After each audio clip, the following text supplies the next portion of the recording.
Assalamualaikum. Assalamualaikum warahmatullahi wabarakatuh. Perkenalkan, ini dari kelompok 6. Di sini kami akan mempresentasikan hasil pekerjaan kami, yaitu penerapan diskriminasi pekerjaan semestinya diterapkan di dalam perusahaan. Sebelumnya perkenalkan, nama saya Raffi Fandi dan ada teman saya Dedrito Kasyarianto, Didi Wahyudi, Muhammad Lutfi Hidayatullah, dan Sinta Adida. Next.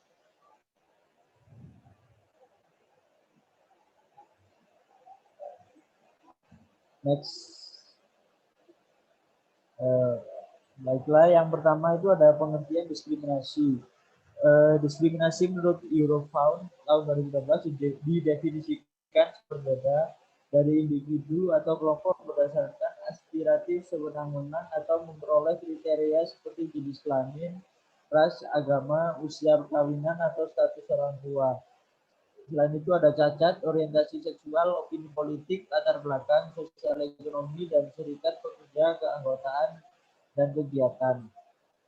Di dalam hal ini kesimpulannya adalah diskriminasi adalah perlakuan tidak adil yang dilakukan terhadap seorang individu yang membuat individu tersebut merasa tidak nyaman berada di masyarakat pekerjaannya. Selain itu, dari perlakuan yang berbeda tersebut, seperti jenis kelamin dan usia, dapat terlihat apakah seseorang mengalami diskriminasi dan menyebabkan stres kerja yang kemudian dapat mempengaruhi komitmen karyawan terhadap pekerjaan atau organisasinya. Next.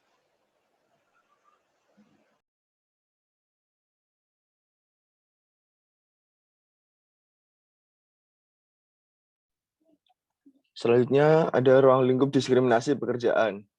Antara lain ada diskriminasi gender, diskriminasi SARA, diskriminasi umur, diskriminasi pandangan politik, dan diskriminasi terhadap penyandang disabilitas. Pengertian dari diskriminasi gender yaitu merupakan bentuk diskriminasi paling umum dan sering terjadi di tempat kerja. Bahkan terkadang diskriminasi gender ini terjadi tanpa disadari. Ada beberapa bentuk diskriminasi gender biasa terjadi di tempat kerja. Beberapa contoh yaitu kesenjangan gaji antara laki dan perempuan, ketidaksetaraan kesempatan dalam pengembangan karir, sulitnya mendapatkan hak cuti, haid, dan melahirkan bagi perempuan. Diskriminasi SARA, yaitu permasalahan terkait SARA adalah bentuk diskriminasi yang terjadi di tempat kerja. Diskriminasi seperti ini umumnya dialami oleh pekerja dengan suku, ras, ataupun menganut agama minoritas. Salah satu bentuk diskriminasi agama yang dapat terjadi ketika pekerja mendapatkan hak cuti keagamaan. Bentuk diskriminasi lain yang dapat terjadi adalah ketika seorang karyawan ditempatkan pada suatu posisi atas dasar stigma yang melekat pada suku atas rasnya. Kemudian diskriminasi umur juga dapat menjadi salah satu bentuk diskriminasi di tempat kerja. Diskriminasi ini dapat terjadi ketika ketimpangan usia yang cukup jauh antara rekan kerja, atasan, dan bawahan. Selanjutnya, diskriminasi pandangan politik. Isu politik memanglah isu yang ramai diperbincangkan dimanapun, bahkan di tempat kerja. Perbedaan pandangan politik bahkan dapat menyebabkan diskriminasi di tempat kerja. Selanjutnya, yaitu diskriminasi terhadap penyandang disabilitas. Hingga saat ini, penyandang disabilitas masih mengalami kesulitan untuk mendapatkan pekerjaan. Seringkali para penyandang disabilitas mendapatkan perlakuan yang berbeda dari masyarakat. Hal tersebut secara tidak disadari merupakan bentuk diskriminasi disabilitas. Next.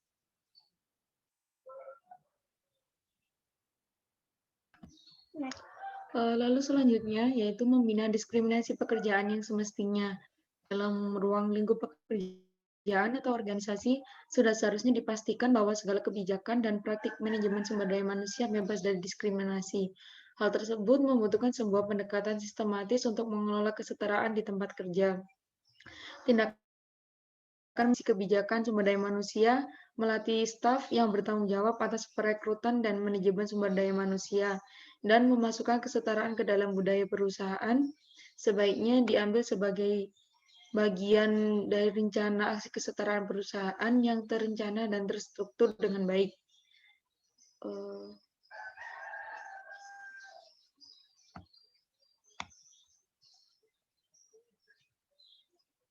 Rencana aksi kesetaraan perusahaan bidang kesetaraan yang menyatakan komitmen perusahaan terhadap kesetaraan.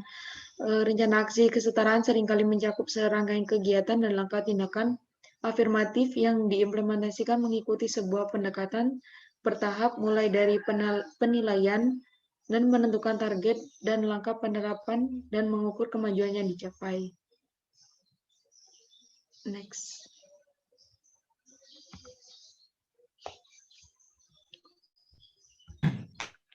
Berikutnya ada beberapa praktek diskriminasi yang sering terjadi pada dunia kerja. Yang pertama itu ada rekrutmen. Pada rekrutmen ini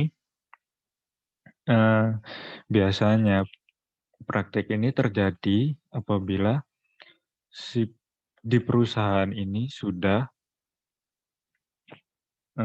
memiliki referensi dari orang lain atau melihat kinerja seseorang yang mungkin ada kesamaan antara ras, seksual, dan ada kesamaan pandangan dari orang yang mau direkrut dengan perusahaan ini sehingga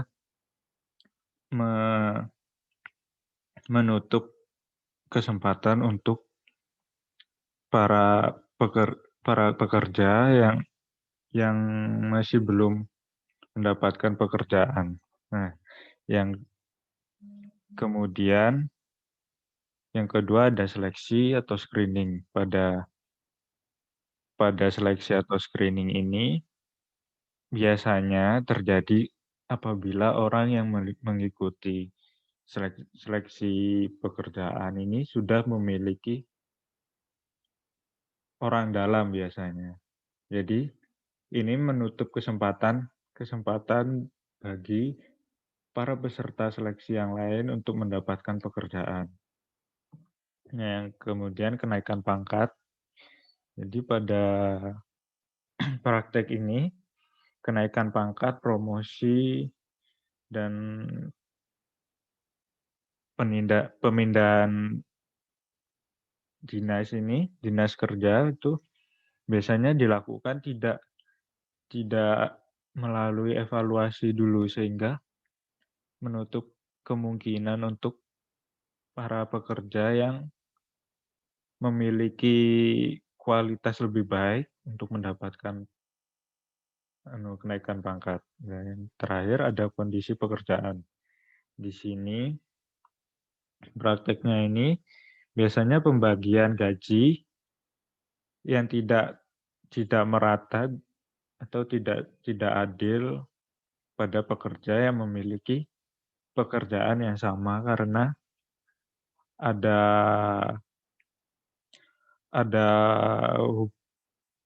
hubungan tersendiri antara atasan dan bawahan gitu. Selanjutnya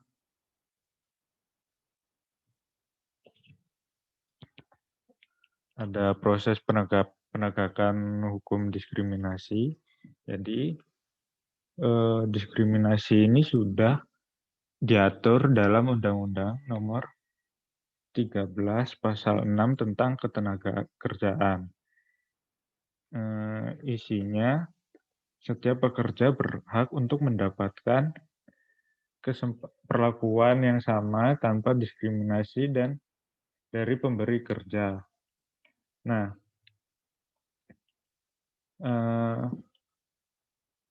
maksud dari Undang-Undang Ketenagaan Kerja ini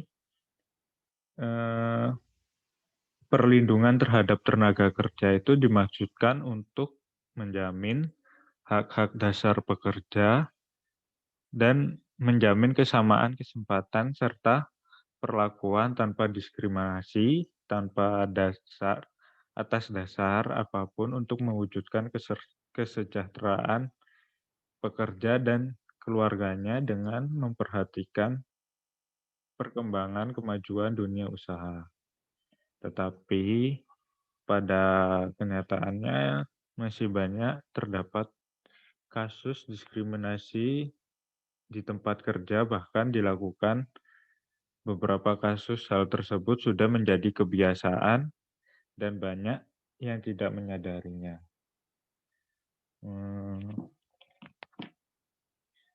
Sekian presentasi dari kami.